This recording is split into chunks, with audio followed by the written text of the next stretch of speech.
I told you guys I was going to pick a scarier picture next time. It's next time now. Still don't know what story I'm going to read, though.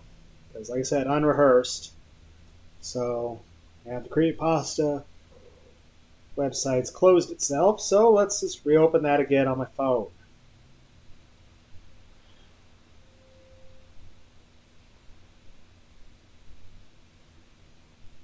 Load. And of course, since I had to reload it, we got shit tons of advertisements. But yeah, this is part 29.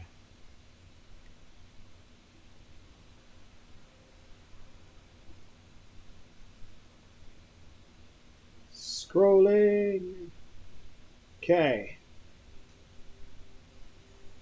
I don't know what to read.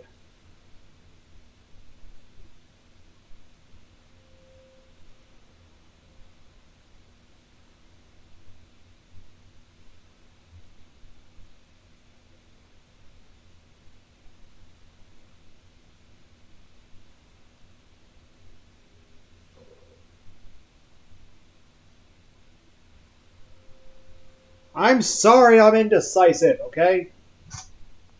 At least in the past, like for the original ones, when I did this stuff back in Halloween, I had at least picked out a story first.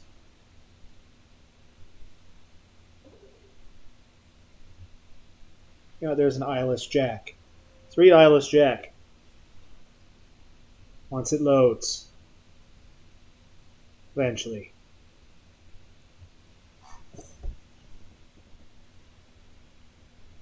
Total estimated reading time 6 minutes. Okay, another short one. It's got a picture with it. Picture is unsettling.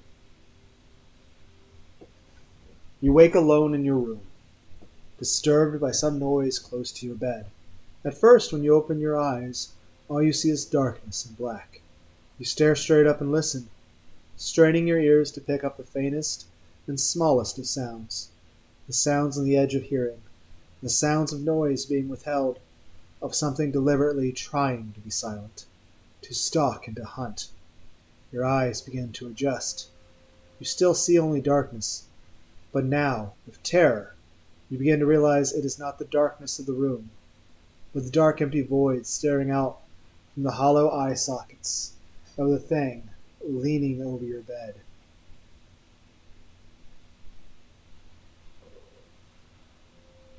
Oh, that's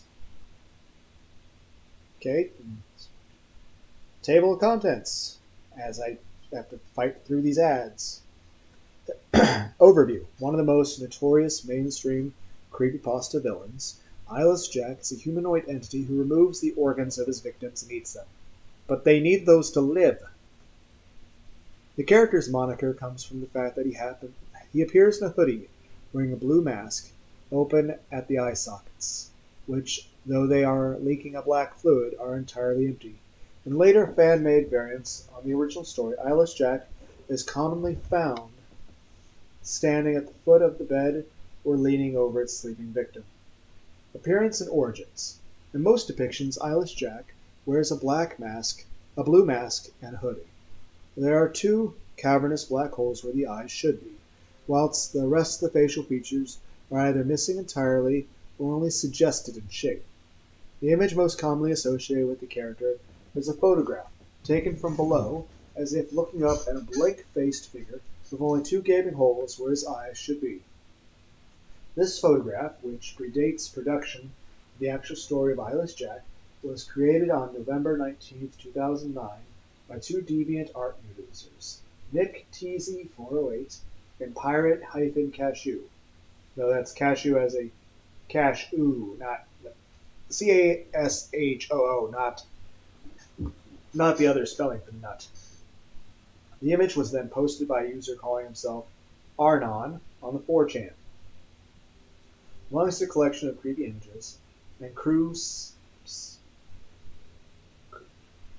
satires taken from video games that he claimed to have found on 4chan's /b/. The collection was labeled as Nightmare Fuel and significantly featured the deviant art image of the as yet nameless character. The image was posted on June 7, 2010, and would not be attached to the story until February 2012. Like many creepypasta characters, there was a ekphrastic element to Eyeless Jack's creation, meaning that the actual story of Eyeless Jack came after or was inspired by the image. That story was eventually posted to the creepypasta by a user named Azelf or AZL 5000 on February 25th, 2012, and was presented as a first-person account of an encounter with Eyeless Jack, detailing how he had been stolen and at least partially eaten human organs. The story gained in popularity helped by the reading on YouTube by Mr. Creepypasta in March of 2012.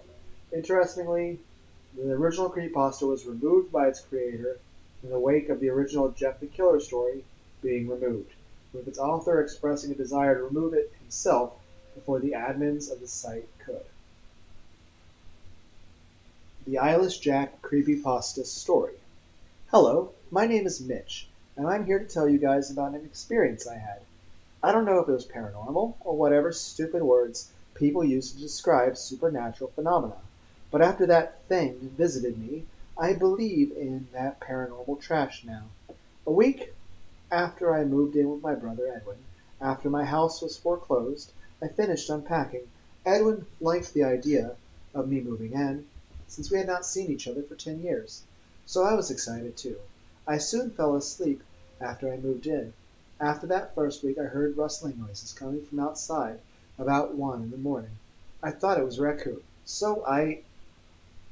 Apparently I want to read things as darker than they're supposed to be, because the word says ignored, but I was about to say ignited.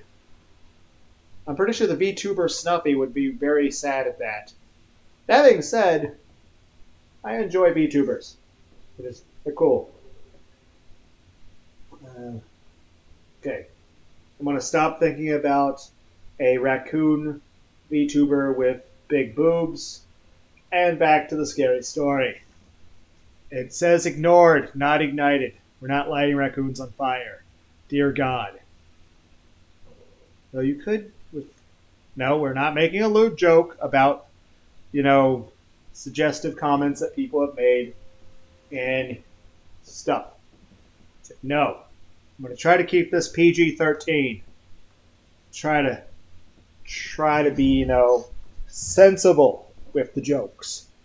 The next night, however, I thought I heard my window opening and a loud thump, as if something entered my room. I darted up and looked around my room, but I saw nothing. The next morning, Edwin dropped his coffee cup when he saw me. He held up a nearby mirror, and I saw myself. I had a large gash in my left cheek. After I was rushed to the hospital, my doctor told me I must have been sleepwalking. But then he showed me something that made my blood turn cold. He lifted up my shirt to reveal a sewn-up incision where my kidneys were. I stared into his eyes, mine widening. You somehow lost your left kidney last. You would think you wouldn't just misplace that. Okay, again, this is supposed to be a scary story. Maybe we should drop the humor. No. Fuck you. We don't know how, though. Sorry. What the goddamn kind of explanation is that? I would want more of a That's not helpful at all! The next night was my break. Really?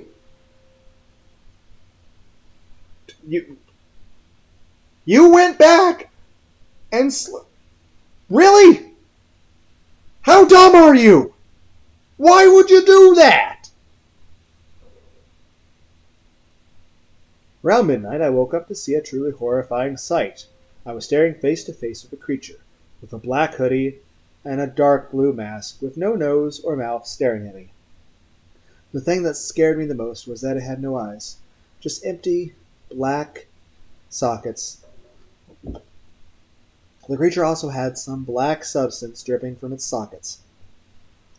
I grabbed a camera from the nearby mantel and took a picture. Immediately after taking the shot, the creature lunged at me and tried to claw open my chest to get to my lungs. I'm pretty sure it wouldn't really matter what he takes out of your chest. It's going to kill you. Also, He just stood there politely and waited for you to take the picture. It's like Skyrim, where like, oh no, you have attacked me with a zombie person, drugger, whatever it's called. I will sit here and eat 500 pieces of bread and 90 blocks of cheese because I have no healing potions. But I will eat like enough cheese. I stopped it by kicking in the face. How flexible are you? How did you get your foot that high to kick him in the face? I grabbed my wallet. I would need the money. This is a very courteous individual trying to eat you. Just, oh, yeah, sure. I'm gonna sit here and chill while you grab your stuff. It's like he's gonna say, oh, but I didn't want to go outside and have bad breath, so I decided to brush my teeth while, Eyeless Jack was laying there in my room. I'm like, well, he'll probably get up soon, but I think I bought enough time. At this point we're just like, okay, we're just gonna sit there at the bathroom and, with our right hand we're gonna be brushing our teeth, and left hand I'll be holding a fucking hairdryer, trying to like scare him off like he's a fucking cat. I feel like there's problems in the logic of this story.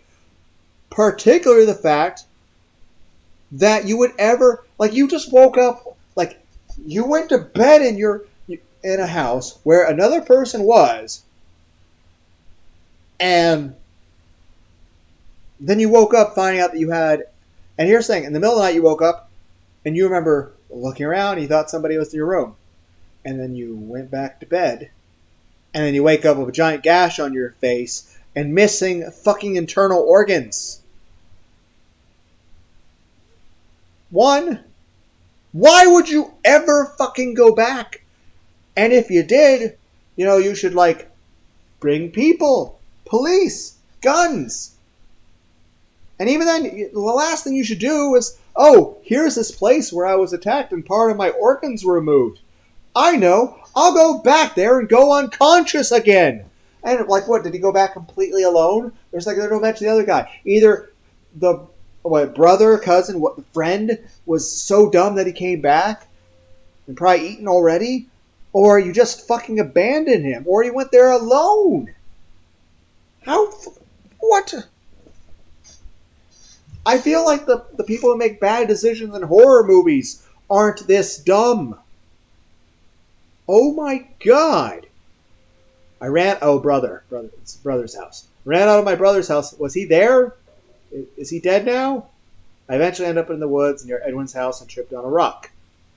Are you fucking kidding me? I felt unconscious and woke up in the hospital. My doctor, the same one I treated before, entered the room. I have good news and bad news. Oh my god. It's like, good news, you're alive. Bad news, you're a dumbass.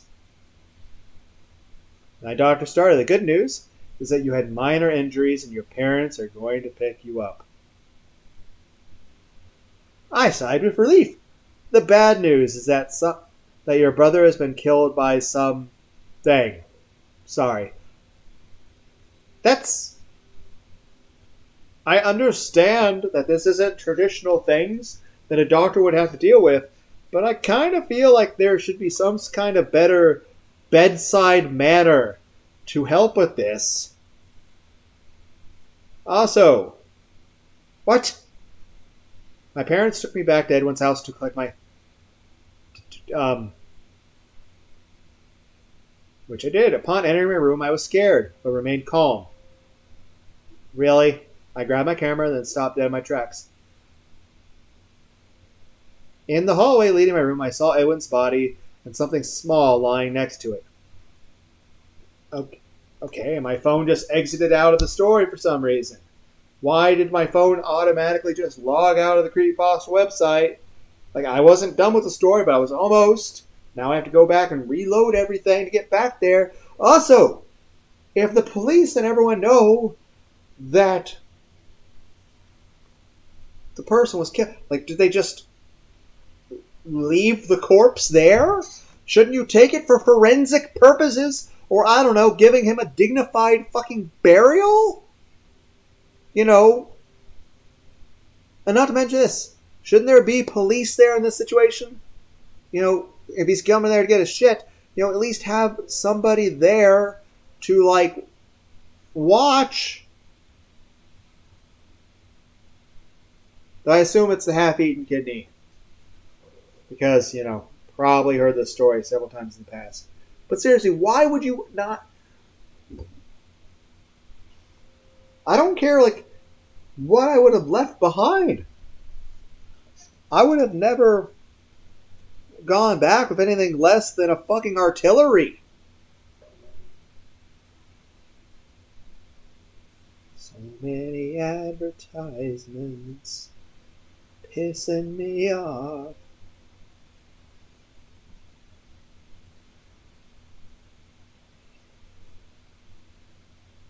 Can you load? Can you load? Okay. Okay. Where was I? Okay. Yep, I was almost done. I retrieved it up and entered my parents' car, not mentioning Edwin's corpse. I looked at the thing I had picked up, nearly vomited. I was holding my stolen half-eaten kidney, with some black substance on it. I would like to feel like most people wouldn't be, like, they wouldn't, like, if you, because here's the thing, I feel like that's the important thing about creepypastas. Whether it's about supernatural shit, or the dark web, or shit about, criminal activities, whether mafia, yakuza, or, gang members or whatever. I think the overarching story should be, don't fuck with the supernatural. And don't try to be involved in some criminal activities. Like, what's the most illegal shit I'm ever going to do? Listen to music? Like, you guys remember LimeWire back in the past? Where you, like, because people could download music. I had a friend, he made me a burnt CD once. But seriously, I was once stopped by cops. Like, about a decade ago, I got lost while driving, and some cops pulled me over because they're like, oh, you're not from here. They held me up for a half hour plus. They searched me and my car. They thought I was a drug dealer. They thought I was a gun dealer. They searched my car, and all they found was volcano burritos from Taco Bell and some 2 liters of Dr. Pepper. Because I may not be into drugs, but I am fat. Yeah. That being said, I do miss the volcano burritos from Taco Bell. Those were delicious. They recently brought back the Mexican pizzas. That's pretty good. I miss the volcano burrito. That's delicious. I still think maybe I should try to do like a food review sort of playlist. But I might like just try to find like rare hot sauces and shit and just call it Lunar Spice. It's a joke about multiple things. First off, there's the thing about women being, sugar, spice, and everything nice. Because then I could also have like, the sugar could be like chocolate and sweet things. Heck, I think I remember hearing about chocolate baklava once. Maybe I could try that. And also, everything nice could be like maybe I get something delicious like a new pizza that comes out or something. Like if they bring back the volcano burrito!